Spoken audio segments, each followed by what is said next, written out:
Shalom Pak Bu, Shalom, semua baik ya. Baik, karena kita mau belajar sore ini, siapa yang mau mengalami Tuhan sebentar lagi atau mau mengalami Tuhan terus menerus? Ada yang mau mengalami Tuhan terus menerus?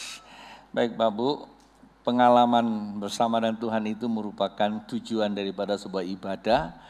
Dan juga tujuan hidup manusia ada di tengah dunia ini. Kenapa? Karena pengalaman bersama Tuhan itu menjadikan Tuhan utama dan Tuhan di dalam kita bisa menjadi berkat bagi banyak orang. Itulah sebabnya pagi tadi kita belajar di tempat ini tentang satu topik, aku berpikir. Ya, karena itu diambil dari tokoh Alkitab, yaitu adalah Abraham, bapak beriman. Orang yang beriman, sertifikasi yang diberikan oleh Tuhan kepada dia, bukan para teolog mengatakan bahwa Abraham itu bapak beriman. Sertifikasi ilahi, artinya Tuhan yang memeteraikan bahwa dia adalah orang yang beriman, bapak segala bangsa. Tapi dalam proses perjalanannya kita tahu bahwa untuk mencapai iman setingkat Abraham, tingkat keimanan bukan hanya untuk Abraham, tetapi untuk turunan Abraham. Bahkan perjanjian Allah digenapi oleh Yesus dan oleh Yesus kita juga mewarisi perjanjian Allah kepada Abraham. Dan itu satu pribadi yang luar biasa. Dan bukankah Tuhan menghendaki kita seperti itu? Kalau Anda dan saya juga menjadi orang yang mewarisi perjanjian Tuhan, harusnya kita juga menyadari bahwa warisan, Anda percaya atau tidak percaya, warisan keilahian mempunyai nilainya sendiri. Jadi bukan gagasan kita. Kalau Anda minum kopi dengan aroma kopi bukan gagasan saya, dia punya aroma. Saya mau bikin apa? Ya aroma kopi ya seperti itu. Ketika saya minum kopi, aromanya saya bisa memberikan sebuah rangsangan bagi jiwa saya, minimal emosi saya, dan tes daripada kopi itu memenuhi seluruh metabolisme tubuh saya. Dan itu bukan gagasan saya. Walaupun saya punya niat dan itu peran saya kecil sekali. Tapi peran kopi itu lebih besar. Itu sebagai ilustrasi, analoginya Pak Bu. Artinya perjanjian Tuhan, warisan Tuhan itu punya nilai esensi atau nilai kehakikinya. Nilai keilahiannya. Anda mau percaya tidak percaya dan itu akan berjalan. Dan bagaimana proses itu ngalaminya seorang Abraham pagi tadi kita bahas. Saya sarankan di rumah diikuti ulang karena memang hari-hari ini kita sedang belajar sebagai seorang anak Tuhan atau orang Kristen. Panggilan Tuhan di dalamnya apa saja yang harus kita persiapkan. Kekristenan bukanlah agama yang buat kita punya agama, mati masuk surga. Bukan seperti itu. Ya. Tapi kekristenan itu ada bicara merupakan suatu manifestasi hidup manusia itu di dalam kehidupan itu bisa diberkat. Bisa jadi kata jadi berkat itu bukan berarti kita tuh memberi sesuatu kepada orang, tapi memberikan dampak. Hadirnya kita itu akan membuat sebuah perubahan. Perubahannya positif, bukan perubahan negatif. Perubahan positif itu datangnya dari Tuhan, bukan gagasan kita. Boleh kita punya gagasan, tidak salah. Tapi kalau gagasan kita itu menyimpang dari firman Tuhan dan gagasan kita akan membawa kita kepada sebuah kesengsaraan yang terus menerus dan tiada akhirnya. Sarah punya gagasan. Dan gagasannya Sarah diterima oleh Tuhan. Tetapi akibatnya Sarah dan keturunannya harus menanggung. Saya tidak mau bahas terus lagi. Saya pikir orang percaya bisa ngerti apa maksud saya. Boleh punya gagasan. Tetapi gagasan Anda kalau tidak didasari oleh kebenaran. Sebenarnya kebenaran tidak lagi berbicara gagasan. Kebenaran itu berbicara kegenapan seperti Tuhan Yesus. Tuhan Yesus tidak punya gagasan. Karena semua itu sudah diberikan Allah kepada umatnya. Ditulis lengkap oleh para pendahulu. Yesus datang cuma menggenapinya. Dia tidak bawa gagasannya sendiri lagi. Kenapa? Karena dia sudah tahu, udah firm semuanya. Hanya saja tidak ada yang bisa menggenapi, maka dia genapinya. Tapi satu hal yang menarik adalah pagi tadi kita belajar di sini, bahwa di dalam satu perjalanan, satu peristiwa yang mengganggu keimanan Abraham. Kenapa? Karena istri yang cantik itu ketika dia memasuki satu daerah yang namanya kerajaan Abimelek. Dan sebagai manusia dia mempunyai pengalaman. Pengalaman artinya bahwa di satu daerah, konon kata orang kalau daerah ini mempunyai kebiasaan-kebiasaan seperti itu, maka dia akan mengukur dengan dirinya. Kalau saya masuk ke sana, saya juga akan mengalami hal serupa itu. Apa itu? Karena raja itu adalah tukang kawin. Abimelek suka kalau lihat wanita cantik. Bukan sementara, tapi sedangkan istrinya itu cantik. Yang satu suka wanita cantik, kalau dia mau peduli kata orang. Mau istri siapapun dia bisa saja. Ini sudah menjadi kebiasaan. Tetapi dia datang ke satu daerah dan membawa istri yang cantik. Secara manusia tentu akan berpikir kan? Berpikir gimana? Nah, Alkitab katakan dia berpikir, kalau aku masuk sana, istriku berpotensi diambil sama dia. Pikiran normatif. Hanya saja di situ ada satu kalimat, dia berpikir Tuhan tidak menyertai. Ini agak naif sekali. Dan ini jadi problem. Jikalau Bapak Ibu, adik-adikku di sini, apa saja engkau lakukan kalau engkau berpikir Tuhan tidak ada? Nanti lanjutan topik ini saya mau jelaskan. Sebenarnya sejauh mana sih, kalau kita boleh menggunakan skala waktu, sejauh mana sih Tuhan itu dengan kita? Kalau kita menyadari Tuhan itu nyaris tidak lagi ada lenggang waktu, Anda mempunyai satu kehidupan yang berbeda. Setelah Abraham mengalami terobosan itu, disitulah terjadi sebuah terobosan. Pada saat waktu dia diminta anaknya, coba kalau di situ dia nggak punya pengalaman. Waktu dia minta anaknya, saya yakin juga nggak mau dikasih. Ada baca kitab. Tapi di situ dia mengalami sebuah pengalaman spiritual yang luar biasa. Dan di situ dia menyadari kesadaran manusiawinya itu terbuka bahwa sesungguhnya Tuhan tidak sekali-kali meninggalkan manusia kepunyaannya sekalipun manusia meninggalkan dia. Dengan catatan, dengan tanda kutip, setelah jatuh dalam dosa, manusia sudah tinggalkan dia. Bahkan diusir dari Taman Eden dan hilang kemuliaan. Tapi pertanyaannya, bagaimana terhadap alat dengan dia? Dia sudah diusir. Pak Bu, adik-adikku, Alkitab terlalu banyak bukti, sekalipun manusia berdosa, Allah tidak pernah memalingkan mata untuk melihat manusia. Hanya saja memang karena untuk tinggal bersama Allah, ada konsekuensi yang harus kita lakukan.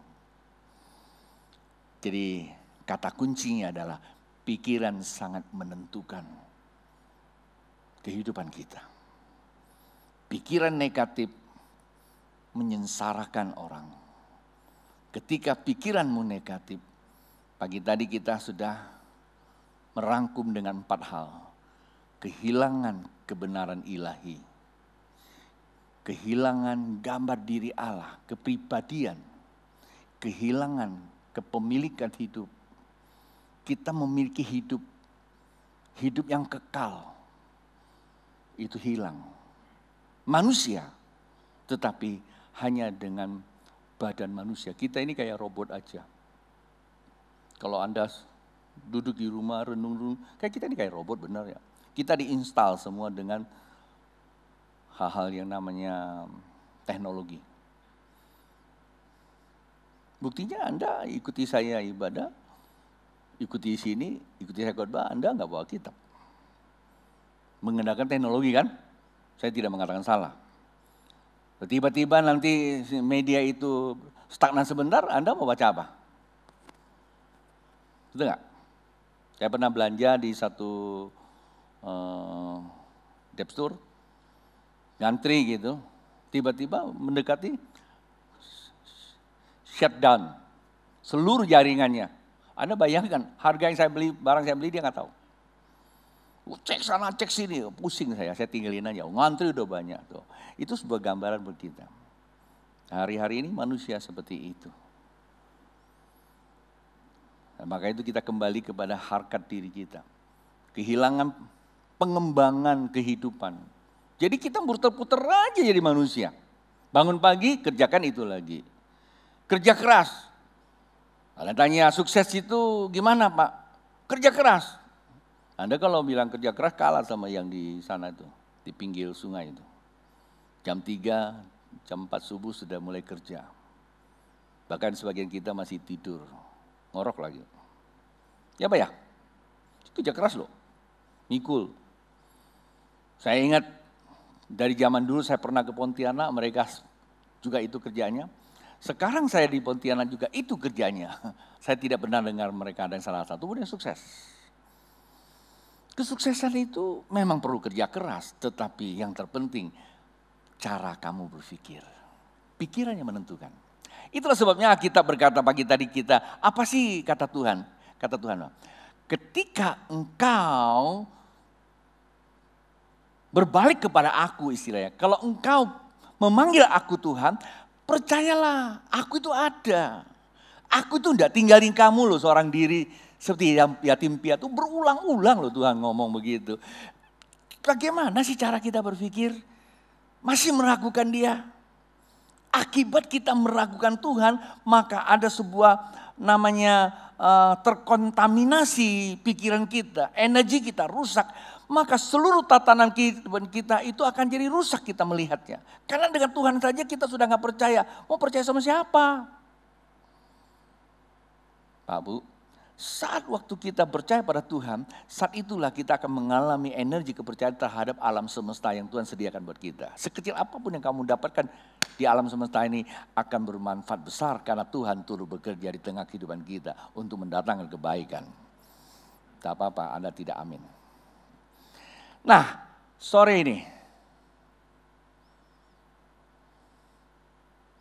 di sesi yang kedua, ya kita baca. Ada 2 ayat. Saat waktu saya lagi mempersiapkan sesi pertama, Tuhan bicara sama sesi yang kedua. Ini hanya kelengkap aja ya. Memang untuk ibadah lebih baik Anda dengar juga yang pagi punya. Walaupun tidak sempat hadir, Anda kan sudah ada videonya ya. Nah, kita berkata demikian. Di 2 Korintus pasal yang ke-3 ayat 16. Tetapi apabila hati seorang berbalik kepada Tuhan, maka selubung itu diambil daripadanya. 17. Sebab Tuhan adalah roh, dan di mana ada roh Allah, di situ ada kemerdekaan. Dan kita semua mencerminkan kemuliaan Tuhan dengan muka yang tidak berselubung. Ini kalimat terakhir itu seringkali dipakai oleh orang dunia. Jangan apa? Jangan munah. Mona nggak apa-apa, muna. Ngerti muna? Jangan munafik. Apa itu maksudnya jangan munafik?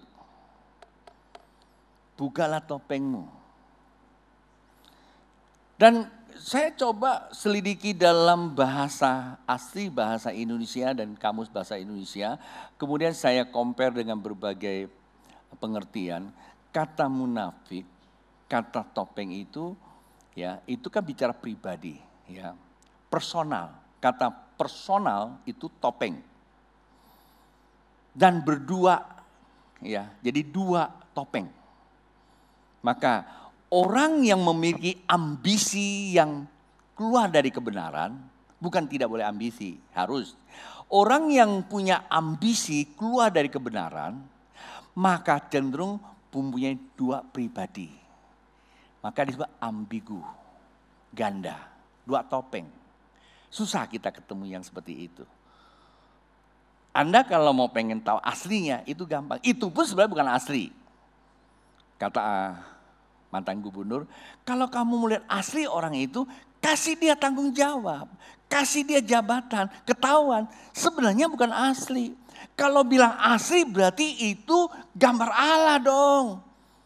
Gambar Allah itu bagus. Itu bukan asli. Itu kamu tahu siapa dia. Bukan asli. Siapa dia? Dia itu adalah manusia yang sudah berdosa. Itu aslinya yang berdosa. Gereja nggak bisa ubah. Walaupun dia bergereja. Setiap hari dengan doa Bapak kami, hafal 10 hukum Taurat, nggak jamin Pak Bu. Nah kalau Anda baca ayat ini, itu diperlihatkan oleh bangsa Israel. Mereka selalu baca hukum Taurat. Karena baca di ayat yang ke-5, 14, 15, ya di rumah dibaca. Mereka baca tapi nggak ngerti. Kenapa? Karena ambisi mereka dengan berbagai ilmu-ilmu sudah nutupi mindsetnya. Menyelubungi dia. Datang kepada Tuhan dan gagasan. Datang ke Tuhan ide-ide manusianya. Seleranya apa? Ya dia buat aja. Tuhan sesuai selera. Saya cuma mau tanya. Di rumah Anda punya apa? Anda punya duit. Anda bisa dekor semua indah-indah. Tujuannya apa? Menyenangkan hati kan? Itu gagasanmu. Pertanyaan saya, senang gak? Waktu beli senang kalau uangnya keluar. Berapa hari kamu senang? Apalagi kalau itu digesek lagi. Biasanya kalau sudah awal bulan, tagihan datang, nah itu akan ganggu hati kamu lagi. Waktu belinya nggak ketahuan, gesek aja, ambil bawa pulang. Nanti kalau tagihan datang, itu persoalan lagi. Ya Pak ya, yang pernah gesek-gesek. Termasuk saya juga pernah gesek-gesek. Alih kelidit gitu loh. Buat apa? Tujuan kita cuma menyenangkan hati, kita coba mengkonfigurasikan hidup ini dengan apa? Gagasan-gagasan kita. Guru saya mengajarkan saya, Ton, coba kamu keluar sebentar, lihat ke langit. Itu buatan saya. Apapun yang kamu punya tak seindah, walaupun mau hujan kelabu. Walaupun terik matahari yang sebagian orang tiap hari teriak-teriak, tetap saja masih indah. Itu buatan saya. Bahkan Alkitab catat, kekayaan Salomo tidak ada duanya di masa dia. Keindahan Salomo tidak seindah dengan bunga yang aku buat. Paham? Jadi karena bangsa Israel pada masa itu dia beranggap bahwa dia umat pilihan dan dia merasa dia punya kitab-kitab dan terus dijejelin pengalaman-pengalaman keilahiannya, akhirnya pengalaman itu justru menyengsarakan dia. Allah yang maha menjadi Allah yang kecil, Allah yang mulia yang selalu aktif bergerak selalu baru, tapi Allah itu dibuat Allah yang kemarin terus yang dibawa. Pengalaman kemarin beda sama hari ini. Karena Allah kita bukan Allah kemarin. Itulah sebabnya Alkitab katakan orang benar hidup oleh iman. Hidup oleh iman, hidup sekarang. Sekarang kita bersama dengan Tuhan. Kenapa kita tidak bisa bersama dengan Tuhan? Karena kita bawa gagasan yang kita tahu dari kemarin punya. Tuhan kita Tuhan kemarin. Tuhan kemarin itu adalah pengalaman bukan Tuhan. Kalau saya boleh menggunakan bahasa sosial atau bahasa spiritual, itu berhala Pak Bu. Itu gambar. Berhala. Allah yang Esa adalah Allah yang real, yang di setiap saat. Maka itu Alkitab katakan, engkau tidak akan pernah mengenal Allah, pertama. Kedua, tidak pernah mengalami Allah. Yang ketiga, kamu tidak bisa ngamalkan tentang kealahan di dalam hidupmu. Maka tidak heran, kalau kamu tidak bisa mengamalkan hidup kamu buat orang lain, engkau juga akan disusahkan orang lain kepada kamu. Saya perlambat sedikit. Kalau kita tidak bisa mengamalkan kealahan kita, alahan yang real di tengah kehidupan kita, gak usah jauh, rumah tangga kita saja. Saya sebagai suami, saya tidak bisa mengamalkan keilahian Allah di rumah saya. Istri saya tidak pernah mengalami, anak saya tidak mengalami, maka mereka akan menyusahkan saya. Halo, ngerti gak? Kalau saya tidak bisa mengamalkan, saya tidak bisa mentransmitkan, ya, menebarkan energi ilahi di tengah rumah saya, maka saya akan susah adanya istri saya. Saya akan susah adanya anak-anak saya. Karena mereka akan susahin saya. Karena saya tidak bisa mengamalkan. Paham gak Pak Bu? Jikalau rumah saya ada masalah, bukan mereka bermasalah, saya yang bermasalah. Halo? Bisa mengerti gak? Cukup adik-adik. Kalau orang tua kita belum bisa mentransmitkan atau mengamalkan keilahian, gak apa-apa. Tapi Anda dan saya, generasi kita ini adalah generasi penerus untuk mengubah kehidupan kita jauh lebih baik lagi untuk memuliakan nama Tuhan. Cara gimana? Alkitab katakan hati berbalik. Kenapa Tuhan menggunakan jikalau seseorang hatinya berbalik kepadaku, maka gagasan-gagasannya itu tersingkir. Kalau saya boleh gunakan satu ilustrasi, gagasan itu diibaratkan sampah dunia. Bukan berarti sampah itu negatif, sampah juga kalau didaur ulang bisa jadi berkat itu ya. Bioenergi itu ya. Sampah-sampah kan sekarang dibakar jadi biogas kan kira-kira gitu loh ya. Bioenergi istilahnya. Tapi yang saya maksudkan bukan itu. Ya, sampah itu lebih banyak menyusahkan kita daripada memberkati kita. Dia akan jadi berkat kalau kita ini mampu mengelaborasi dia, menata dia, mengatur dia, mengolah dia menjadi berkat buat kita. Bukan dia yang memberkati kita. Walaupun sampah, kalau kita punya keahlian energi ilahi, kita akan ubah sampah itu jadi berkat bagi kita dan bagi orang lain. Ngerti gak sih maksud saya? Nah, dimulai dari hati yang berbalik. Oke, turun sebentar. Saya mau ajak Anda berpikir. Kenapa Tuhan melalui Rasul Paulus mengajarkan kita hati berbalik? Hati itu bicara apa? Bicara kesadaran. Saya mau tanya, perhatikan baik. Pertama kali Tuhan berkomunikasi dengan manusia itu pakai apa? Ayo, pikiran. Waktu Tuhan ciptakan manusia belum ada pikiran. Debu tanah kok. Kalau bisa berpikir berarti manusia itu adalah sebuah produk yang sudah ada dong. Lalu didaur ulang sama Tuhan, dikasih diinstalasi, lalu jadi manusia. Bukan.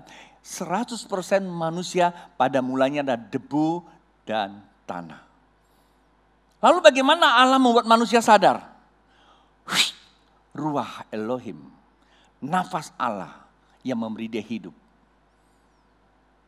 Jadi Pak Bu, kalau kita berpikir untuk kita sadar, kita tidak akan pernah bisa sadar. Semakin kamu banyak berpikir, semakin menyesatkan kamu. Maka itu Abraham coba-coba berpikir, dia disesatkan.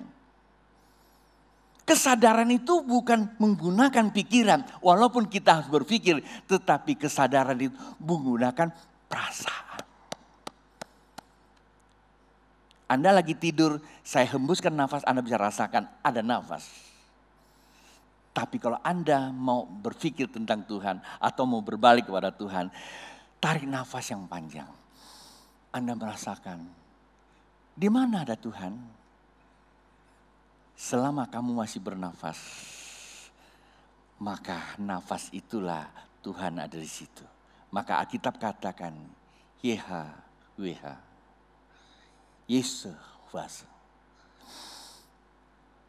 Yehova, nafasmu itulah Allahku, Tuhanku.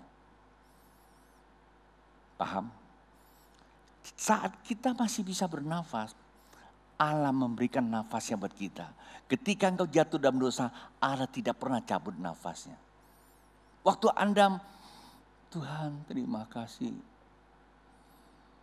aku masih bernafas. Saya kemarin agak sedikit geli sih. Ya bolehlah berpikir. Reda bilang sama saya. Karena tiap pagi kalau saudara kita yang almarhum itu kalau bangun pagi, oh Tuhan terima kasih saya masih bisa bernafas sampai hidup. Berarti dia tahu kalau nafasnya itu berhenti berarti udah mati. Kamu udah almarhum. Jadi ingat, saat waktu Anda masih bisa bernafas, artinya Tuhan menyertai kamu.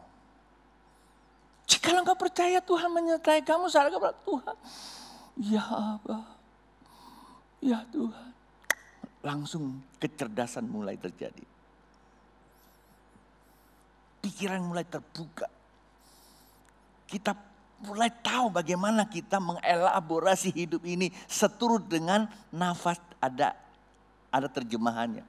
Tuhan berbicara dalam hati kita, bukan di otak. Saya ngomong begini di sini nggak apa-apalah. Ya, bicara dalam hati. Karena disitulah memberikan kehidupan buat Anda dan saya. Bagaimana caranya? Diamkan diri supaya kita sadar. Maka tadi saya bilang kalau kita mau nyanyi, bukan tidak boleh nyanyi lagu lama, bukan ya. Jangan salah paham. Tadi ada yang agak sedikit bertanya, boleh? Kalau gitu kami tidak boleh nyanyi lagu-lagu. Boleh. Mau lagu lama, mau lagu baru. Maksud saya, kita sadar. Jangan bawa sadar. Waktu kamu nyanyikan lagu baru kan kamu ingat kan? Tapi sadar. Saat ini, kesadaran tidak pernah mengenal waktu. Ingat, kesadaran tidak pernah kenal waktu. Kesadaran tidak kenal kemarin atau akan datang. Kesadaran selalu kenal sekarang. Anda sekarang merasa, oh durian, padahal durian belum datang. Dia nggak tahu, pokoknya rasa duriannya sudah ada di dalam hati kamu. Ngerti? Kesadaran tidak pernah kenal waktu. Dia akan berproses sesuai dengan apa yang kamu rasakan dan apa yang kau isi materinya itu. Materi itu adalah dasar daripada apa yang kamu tahu. Jikalau engkau masukkan materi itu, lambat atau cepat dia akan berproses di dalam biomekanisme atau bioengineering, ya, atau lebih gampang diingat dalam anatomi disebut apa? Disebut namanya apa itu? Kalau tubuh kita berproses itu namanya apa? Metabolisme. Namanya itu metabolisme. Sebuah perputaran di luar nalar kita. Dia akan terus berproses. Itu dalam tekniknya disebut bioengineering. Sebuah mekanisasi tubuh kita. Energinya sesuai dengan kesadaran kita. Rasakan aja. Kalau engkau rasa sedih, rasa benci, rasa enggak enak, Pak Bu, kau sedang membangun sebuah mindset baru. Mungkin kamu sedang kesal, kamu sedang enggak enak, kamu biarkan aja. Besok kamu sudah tidak lagi, ingat, dalamnya enggak pernah lupa. Dia akan membentuk sebuah reaksi sendiri. Kalau kamu ketemu orang itu, pasti dia akan transfer rasa enggak enaknya. Apalagi suami istri. Maka itu sering-seringlah suami istri berbaik-baikan. Bisa ribut enggak? Bisa. Tapi ayo, akuilah kesalahanmu. Berbaik-baikan kembali. Ucapkan kata-kata, I love you, I'm sorry. Itu aja. Lepaskan Kalau enggak kemarin kamu side talk ngomongin suami kamu, side talk ngomong istri kamu, mungkin hari ini kamu karena dikasih uang jajan lupa, happy. Hari ini kamu happy, betul. Tapi kamu tahu nggak memori lama kamu itu sebuah energi nggak akan pernah berhenti. Nah, jangan heran waktu kamu duduk sama-sama itu ada tolak menolak. Bagaikan kutub utara dan kutub selatan. Saling menolak. Dua kutub ini. Dan ketika dia duduk sama orang lain langsung ketemu tuh. Seirama. Kenapa? Karena nggak ada memori yang namanya negatif. Mereka memang nggak saling kenal. Dan tidak saling melukai. Padahal kalau dilihat wajahnya nggak ganteng-ganteng banget tuh. Dia wajahnya juga bodinya nggak cantik-cantik banget juga. Tapi mereka akrab banget tuh.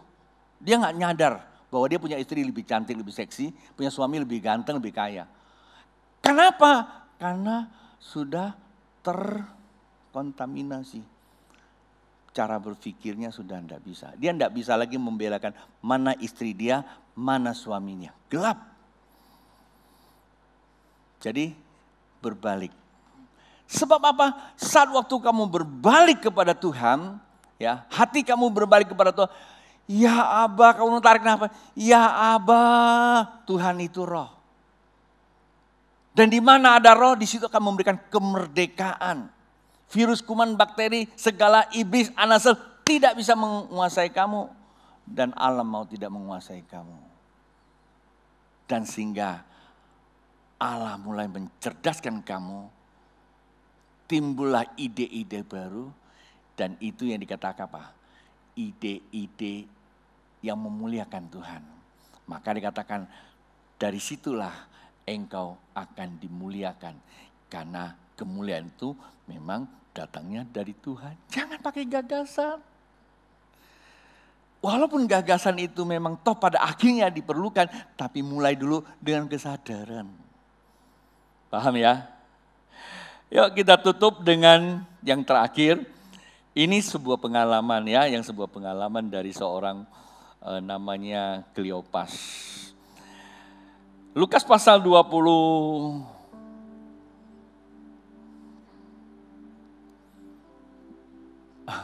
Ya, saya dari tadi nggak buka di situ ya. Topik sore ini sebenarnya kita hati berbalik kepada Tuhan, ambil dari ayat itu. Di Lukas pasal 24 ayat 31 berkata demikian. Ketika itu terbukalah mata mereka dan mereka pun mengenal dia, tetapi ia lenyap dari tengah-tengah mereka. Ayat 32, kata mereka seorang kepada yang lain, bukankah hati kita berkobar-kobar ketika ia berbicara tentang kita di tengah jalan dan ketika ia menerangkan kitab suci kepada kita. Baca Alkitab Pak Bu, ya ini ceritanya. Baca Alkitab itu mengandalkan pikiran, tidak salah. Tetapi Alkitab katakan waktu dia mengajarkan firman Tuhan, energi keilahian itu dirasakan. Hatinya berkobar-kobar. Bukankah begitu? Kalau Anda baca Alkitab, ini pada pemain musik, pada penyanyi. Kalau lagi nyanyi pakai feeling. Ada lagu feeling, pakai perasaan. Dan kalau kamu pakai perasaan, para pemusik dia kalau pakai perasaan, kamu tahu ada istilah menjadi tangan Tuhan. Kecerdasan itu akan bekerja kalau Anda masuk. Kenapa? Selubung ini dibuka. Ada namanya hikmat. Hal-hal yang tidak pernah kau pelajari. Yang tidak pernah ada dalam pikiranmu.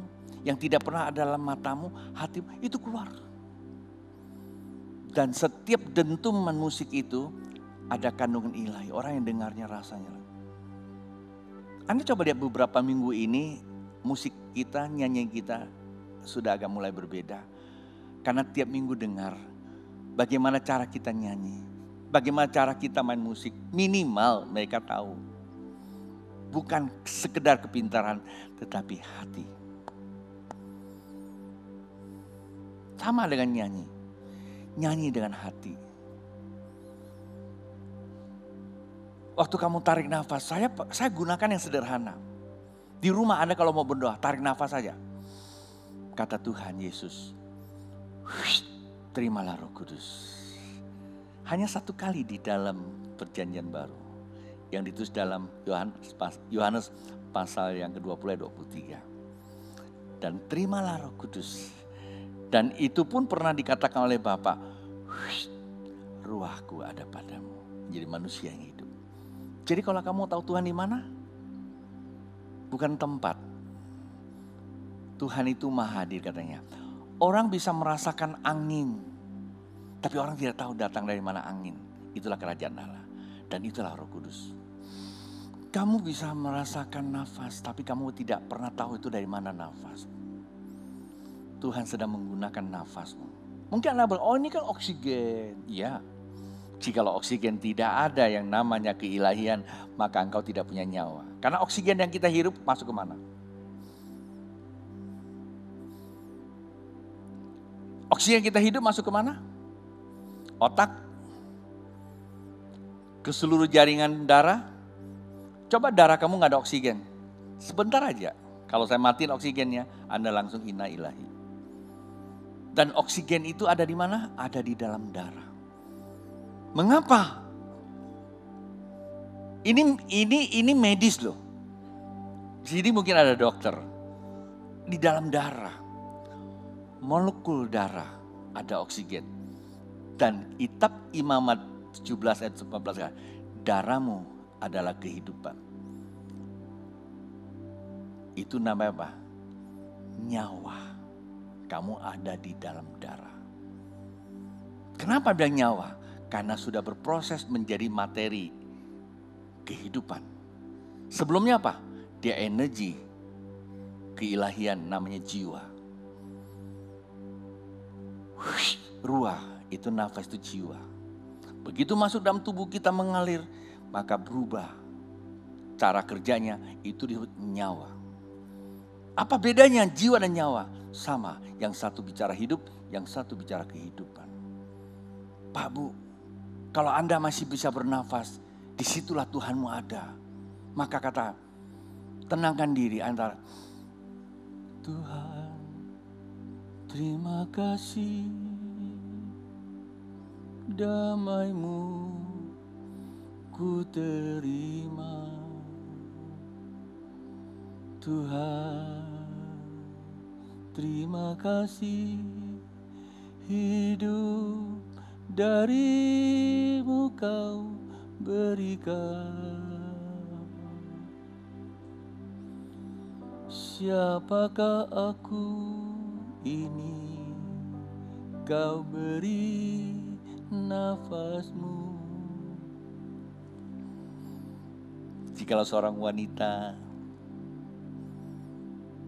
tidak diukurlah dengan kecantikan, tiba-tiba ada seorang pria yang ganteng, sangat ganteng sekali, tiada taranya. Kalau tiada tara berarti tidak ada tara, yang maksudnya tiada tandingan lah. Tiada tara ini repot lagi. Tiada tara berarti aku enggak dong kata Mbak Tara. Tiada tandingan. Lalu dia datang kepada Anda, pria itu. Dia berikan cincin bermata berlian. Kau layak jadi pasanganku. Gimana rasanya? Hati ini berdebar-debar. Buat Anda yang pernah jatuh cinta tahu. Pastor begini pernah jatuh cinta. Berdebar-debar. Hati. Waktu kamu tarik nafas. Tuhan, cinta-Mu Kau berikan padaku. Tiada lebih indah selain Tuhan Allahku. Ku rasakan damai-Mu atas segala yang ku alami. Cinta-Mu Tuhan tidak lebih sakit lututku. Sembuh loh. Cinta-Mu tidak lebih sakit pinggangku. apalagi mobil rumahku, Engkau lebih segalanya, ya Tuhan. Air matamu menerai. Tuhan bukan lagi jauh, dia di dalam. Kalau jemaat Tuhan lakukan ini, aku bukan garansi, baik secara ilmiah maupun secara teologis. 21 hari konstan. Faithfulness, setia lakukan. Anda lihat perubahannya. Beda. Wajah, hati, perbuatan. Mari bangkit berdiri, Pak Bu.